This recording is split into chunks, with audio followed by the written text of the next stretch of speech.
Hey there friendos, what's up? Welcome back to the channel. It's your boy Matt with some Marvel Future Fight, and as you can see we're actually on YouTube right now, which is yeah, obviously, because that's why you're watching this video, but I mean this comment here. So we're doing YouTubeception. This was made about a week ago now, this comment, on one of Beast Mode Gaming's videos, and Beast Mode makes a really good point here. The comment itself, if you read the comments on this post, you'll have to probably scroll back a while now. I think it's probably about 8 days now at the time of making this video. A lot of people are saying, oh no, this guy's smoking whatever. He's not being representative of the free-to-play community. But is that really true? Beast does make a really good point against this person and pretty much against a lot of free-to-players in general, and that's our free-to-play players using the fact that they are free-to-play as a crutch. Now, this is my free-to-play account. You can see here we're on VIP 0 agent blah blah blah blah blah, because I haven't bothered even changing the name on this one. And you can see the characters that we have here, and we can also see that we are on our second month. We're on our third week, just started our third week, so we are what, 28 plus 40, 42, 43 days in to our free-to-play account. And I don't spend an awful lot of time on this one, to be honest, because with the amount of events that have been going on, it's been difficult to keep track of just my main account, let alone this free-to-play one as well. However, in that first 43 days, I have managed to complete the Wolverine epic quest, and you can see I haven't still finished off his gears. I'm still working on him, but we've managed to complete his epic quest at least, so we have him available. And with the free-to-play and the amount of events that you get a whole bunch of things. So you can see I have a good range of characters here, heroes and villains. Pretty meta, with the likes of Loki, Luna, Spidey. Nothing massively groundbreaking. Obviously we have no adult warlocks, we have no Emma Stones, we don't have Sentry, anything like that. But for the purposes of being free to play, do we really need those characters? We got Morgan Le Fay here at tier 2 because she was a free tier 2 selector, so I thought, you know what, good for Shadowland, why not? And I don't know if it's the lack of goals for free-to-play players that stops them. I mean, if you look at all these tier 1s, you think, wow, what a scattergun approach. Some of them are fully maxed out with mastery, some of them aren't. But the truth is, a lot of them were either building up for, well, we built up Black Panther for Legendary Battle, funnily enough. And the others we're building up just to get to level 60 for the crystals, or we are building them up for their epic quest potential. Like, see here, Singularity, obviously she's a level 2 character.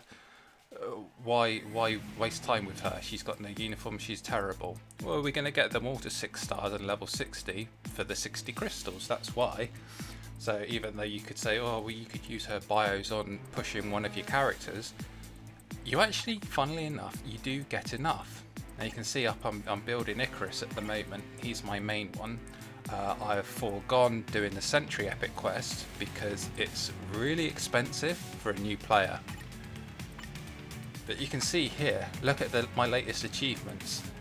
Level 50 with Warpath, level 70 with Luna, level 60 with Jane Foster Thor. With the exception of Luna, Warpath and Jane Foster are crap. You know, there's just no two ways about it. They're not good characters. Now, yes, I am actually building Jane Foster Thor for the Thor 4 Love and Thunder movie, because I'm expecting her to get a really good rework and a uniform then. Boy, that was a mouthful. Try saying that 10 times fast. But the fact is that if you look through all the things that you could potentially spend money on, there are a lot of items here in the shop, and it is a little overwhelming. But there are cheap things. You have your Stark stash here, which is only here in my currency, £3.50 or £3.49. It's probably going to be the same in Canadian and, you know, $3 to $4 American. I'm not quite sure of the conversion rates. But here, this was the very first thing I got on my main account, Stark Supply Chest. You get 200 crystals and you get a chest for 7 days, which may or may not include that Mega 6-star rank up ticket. And that got me to VIP 1. And the benefit of being VIP 1 over VIP 0 is huge. Now, you don't have to do that. You could, of course, just come and get crystals. You can see 330 crystals there. And even though I don't think we have one at the moment, I think if I scroll to the end here, I'm just going to see a bunch of event stuff. But you also have the dollar deals. Pretty much monthly now. You don't even have them, you know, only at Black Friday and only at anniversaries. You pretty much get them all the time. And if you go into the VIP, you see you get to VIP 1 just when purchasing 200 crystals. So when the dollar deals are on, spend $1 or, you know, $1.20 or whatever Canadian, or €1.20 or 89p, and you get these bonuses. Not only do you get you know, time off your free chests, you get XP when doing instant clears rather than having to manually play. You know, great, that's cool. But you also get more rewards. If you go to co-op and the new Multiverse Invasion, it was easy to see when it was the old co-op, but if you click on the little magnifying glass, you can see here the reward list. For VIP 1, you unlock that first gold slot. Now, I'm sure you guys have all heard of this before. You know, Alex has talked about it, Beast Mode, Godzillanator, Death Proofs, Starco, whoever you watch, if you watch anyone. Obviously, if you don't, you won't be seeing this video, so that's kind of weird how you're hearing this. But anyway, there is no way, if you do watch any of their content and you engage with the content in the Marvel Future Fight community, you don't know that. So, I mean, I get it. Not everyone has a debit card. Some of you may be young and don't have access to money. But, you know, are you telling me that you can't ask a family member or a friend to buy a Google Play gift card or an Apple Store, iTunes, whatever gift card for, you know, the requisite amount? You may say, yes, I can, but I just don't want to spend money on a mobile game. There are lots of other mobile games like Candy Crush or Raid Shadow Legend or whatever else that are completely free. And yeah, that is true. They are completely free.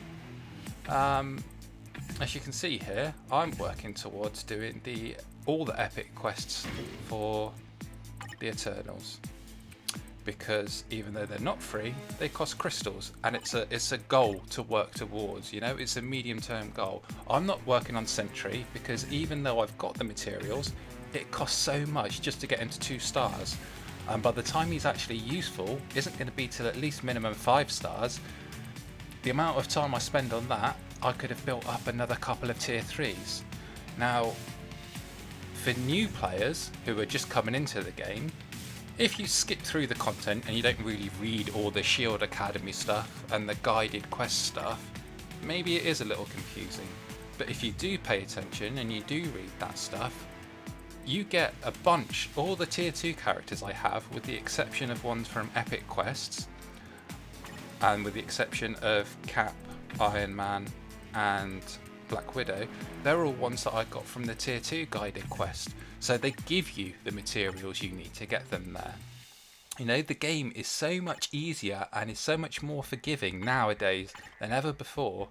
So I'm just building characters who are going to carry me through the 2 main features that I'm going to be playing on free to play, and that's this here story mode. Because story mode for now, you can see some of the aspects ask you for heroes, some for villains, some, like on this stage, energy damage doesn't really work. You can see at the stage special bonuses or requirements at the top left there. And so having a good mix of characters, so Spider-Man, because he's a physical hero, is going to benefit. And obviously we're doing it to get all the boxes so that at the end of the month we can hopefully pull for CTPs, because as you've seen in my other videos, I pretty much guaranteed a CTP every month. Now, okay, admittedly on my main account I have most of the characters at tier 3, so it's easier to get the drops, but the fact still remains, story mode and dispatch mission, until you're a real endgame content player, and even then, you should still be doing it all the time, like I am with my main account, there where you're going to get most of your rewards. The free-to-play community is always asking, I want more free CTPs. For some reason there is this obsession with CTPs, and I know a lot of you, when the event quest, you will still, even though myself and every other content creator tells you, get a premium card. It's better for your account as a whole, it's better for all your characters as a whole. You'll still prefer to just work on that one character and get one CTP, which helps one character clear one stage, and that's it, rather than getting a premium card. I don't know what this mindset is of, oh, let's get a CTP because that's the best possible thing in the game. Sure, it's really helpful for one character, but it's not the be all and end all. And so for me, clearing dispatch mission and story mission, having a core group of about 10 to 12 characters is what I'm looking for with this free to play account. So I do set myself short, medium and long term goals. You know, like I say, I'm working with the, now that I've got my core characters of Loki, who's really good for story mode and dispatch, especially for dispatch. And you can see I'm trying to clear up higher. I've got up to sector 7 now. Not just for the chance of, you know, you could possibly get a CTP. Okay, the drop rates are really low on these ones. Obviously you need to get to sector 8 before you start getting the really spicy stuff, but there is a chance of getting things drop in terms of premium cards, etc. So you want to try and get there as soon as possible. I think a lot of people are just like, oh, it's not really interesting, so I'd rather not. But then you also have the passive rewards, which are really going to help building up your roster. So I have Spidey for my PvP, and I was working on Colossus, which is why you saw him with his uniform, but then America Chavez came along. But mostly I'm working on the Eternals now, because they're going to help get me through a lot of the game's content for what I want. And I do think a lot of the problem with the free-to-play community is that they say, you know, you can see here the event quest that we've got going on. I haven't done today's dispatch mission, so I need to do that in a bit, but I'm not going to do that now. A lot of people won't pick the premium card. They'll pick the CTP chest because, oh, I really want to clear that content with one character, forgetting that in 3 or 4 stages time, maybe 5 if you're lucky, or you're like low down enough, maybe 10 stages, but after that you're still going to hit another wall, and the rest of your characters are still going to be sucking, you know. I know that we've got a vibranium chest coming along, and I saw on one of Alex's videos yesterday people were saying they need to rework the vibranium and platinum chest because the rewards aren't very good for the free to play community. Wrong. Basically, that's completely wrong. Okay, yeah, sure, I'm working on building up all of these characters so that they can help me with epic quests and whatever, but the fact is that I still need those resources, but also on my main account. If you look at my main account, I am desperately short of BAM, because I have recently tier 3'd Molecule Man, and then I also tier 3'd Namor, and I also got Blue Dragon to Transcended status, and so you do go through a lot of BAM. And then not to mention, obviously, we're using a lot of BAM on the costumes for, or uniforms for, Scarlet Witch and Doctor Strange. So, you know, these things are still handy. I think it's just a matter of priorities. Obviously, if you're the big, you know, whale spenders, and you get obviously a lot more in terms of free stuff, but well, it's not free, is it? Because you've paid for it by being free to play. Yeah, you can see here I haven't finished working on Colossus, but everything you get I think is still valuable. I think the only thing really that Marvel Future Fight undervalues is gold. You can see here I've only just got over 1 billion gold, and it costs a lot of money to re-roll ISO sets. Now we were lucky we had the ISO re-rolling cost bonus 50% during the 7-year anniversary.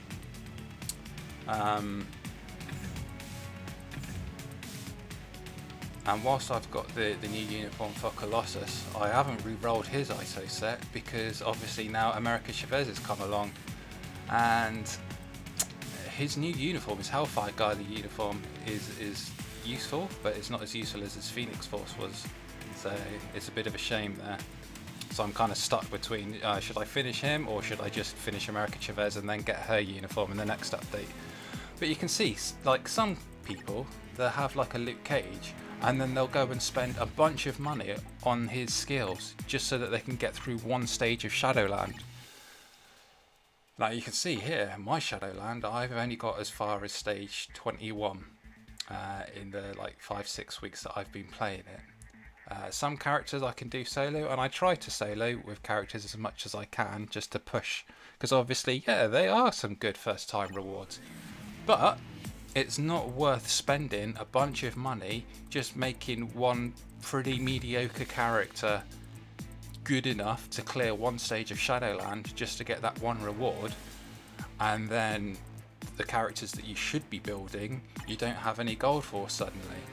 You know, I'm going to be building Hulkbuster for the stage 10 challenge requirements here, but that's for a good reason. That's to get through to the higher stages so that we can get the good booty boxes which drop the more premium rewards. And we can whiz through stage 9 of Black Dwarf Cull Obsidian in, you know, a matter of seconds. So there's no challenge there. So for me, it's more important to build Hulkbuster just for that purpose, just to get into that bare minimum so that I can clear that content. Not to spend loads of gold or, you know, put ISO on a character who's rubbish, like say Lash here, or Darkhawk, or someone. Although Darkhawk's a bad example because he's actually pretty good, but yeah, let's say Lash. There's no point putting a bunch of ISO and leveling up his skills just to clear a level of Shadowland. So I do think with the free-to-play community there is this either no clear plan as to what they're doing and they're just simply being reactive to problems that come up every week, or they are just doing a scattergun approach and today I'm going to work on this, today I'm going to work on that, and with no clear goals maybe they are using free to play as a crutch as opposed to playing it properly. But let me know what you think down in the comments below, and I'll talk to you in the next one. Take care, bye.